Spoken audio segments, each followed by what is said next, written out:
Babala sa lahat ng Pilipino, mag-ingat po kayo sa pag-uwi dahil maraming manloloko sa Pilipinas nang hindi kayo matulad sa sinapit ng isa nating kababayan na galing ng Hong Kong ang ninakawan di umano ng OFW na galing ng Dubai. Grabe po, hindi nyo man lang inisip, pinaghirapan ko po yun eh. Pinaghirapan ko po yun.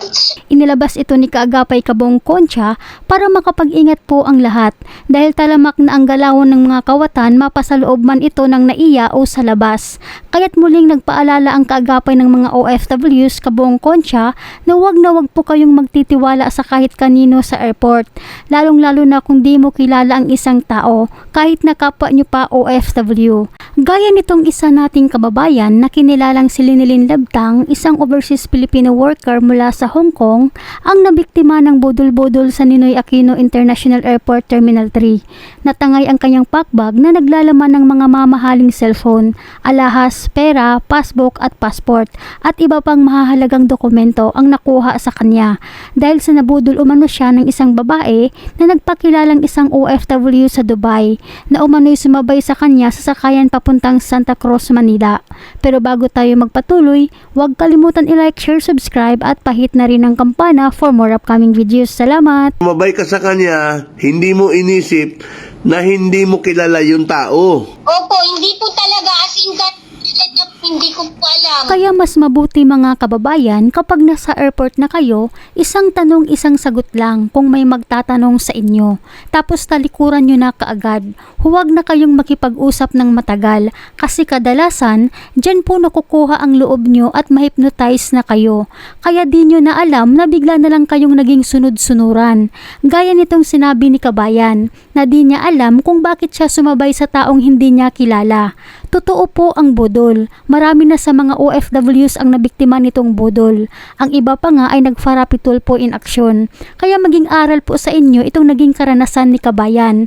Dahil ang mga manluloko na yan ay mga walang puso. Di nila alam kung paano kayo naghirap sa abroad para makapag-uwi ng pera at pasalubong sa pamilya. Ayaw kasi ng mga salot na ito magpakahirap maghanap ng pera. Gusto nila madalian. Kaya mag-ingat kayo pagbaba nyo sa Pilipinas, paglabas sa Ninoy Aquino International Airport para di masayang yung mga pinaghihirapan nyo sa abroad. Ano po ang lamang ng backpack mo? Na cellphone po. Tapos, alahas po, isang kwintas lang naman po yun. Tapos, passport, Hong Kong ID, kontrata, ticket ko po.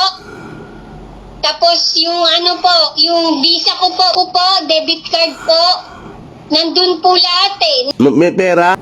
Meron po, 10,000 po.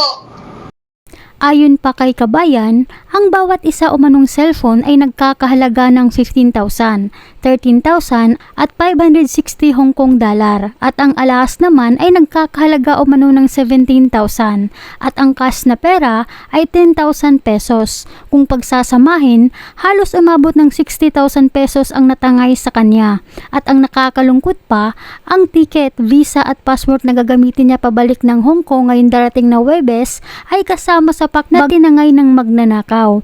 Kaya nagmamakaawa ito kay Kaagapay Kabong Concha na kahit ang mga dokumento na lang sana ang maibalik kahit di nakasama ang mga gamit. Dagdag pa nito, sekreto umano ang pag-uwi niya sa Pilipinas para sorpresahin sana ang kanyang pamilya. Ngunit kabaliktaran umano ang nangyari dahil ang inaasahan niya na masorpresa ang kanyang pamilya ay siya pala ang nasorpresa. Ako pala po yung susurpresahin ng mangyayari sa akin. Kaya parang nasyak po ako na nawala po talaga ako sa sarili ko. Nung nawala na po yung mga gamit ko, parang di po ako makapaniwala na may gagawa po sa akin. Yung contest po na yun para sa mama ko kasi nag-birthday po siya noong 16. Regalo po sana yun, kaya gusto ko silang surpresahin. Kaya po ako umuwi nang hindi nila alam. Kahit po sana yung mga importanteng papel lang po yung ibalik niya eh. Kahit sa kanya na lahat yung mga gadgets sa lahat, pera kanya na po eh. Yung nila po, yung trabaho ko po eh. Sige ate, pumunta ka bukas ate doon. Gagawa natin ng paraan. Ako na po sumagot ng passport ninyo. para makakuha kayo ng pa. Pero kailangan po natin munang magpatulong kung paano pong gagawin natin. Magkatanong po tayo sa DMW para matulungan po kayo, ha? Dagdag pa ni Kabayan, na-hold pa umano siya sa custom ng Hong Kong Airport dahil sa 22 pirasong mga gadget na dala niya na nakalagay sa check-in baggage. Pero ang lahat naman daw ng mga gadget ay nauwi naman niya sa Pilipinas ng walang problema. Dahil ginawa umano niya ang tamang proseso ng pagdeklara umano ng mga ito sa declaration form. Kaya masaya umano siya nang lumabas sa NAIA dahil wala siyang naging problema sa custom. Ngunit sa kasamaan palad, imbes na kalusot na sana si Kabayan sa maprosesong pagdeklara ng mga gamit nito, ay hindi nito lubos maisip na sa pagtitiwala ng kapwa di umano OFW, yan pala matatangay ang mga mamahalin nitong gamit na pinagsikapan nitong mauwi sa Pilipinas. O pag na-declare mo naman, pag na-declare naman, wala naman problema. Oo. Opo, wala pong naging problema. Nagka-problema lang po ako. Sumama na po ako sa kanya.